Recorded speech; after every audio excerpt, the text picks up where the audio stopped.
মাকে নিয়ে বেরোয়নি, একটা দিন বেরোতে পারতে।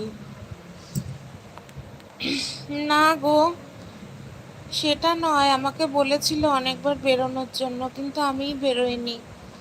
আসলে সত্যি কথা বলতে মন মেজাজ খুব খারাপ। আর আমাদের 1 বছর কাল ওষুধ থাকবে।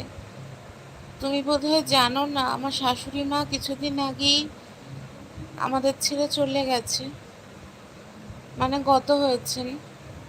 তো সেই কারণে আমাদের 1 বছর কাল ওষুধ। হ্যাঁ, বেরোতে হয়তো পারতাম, ঘুরতে যেতে পারতাম, কিন্তু ঠাকুর মানে মণ্ডপে যে মানে যাওয়া যায় না আর কি। ঠাকুর মণ্ডপের ভেতর যাওয়া যায় না, কিন্তু বেরোনো যায়, ঘোরা যায়, সব কিছুই করা যায়, কিন্তু কোনো শুভ কাজ ঠাকুর মণ্ডপের ভেতর একদমই যাওয়া যায় না। আর মন মেজাজ একদমই ঠিক ছিল না, তবুও আমাকে বলেছিল বেরোনোর জন্য, তা আমি বেরোইনি গো, ভালো লাগছিল না। আর শরীরটাও খুব একটা ঠিক ছিল না।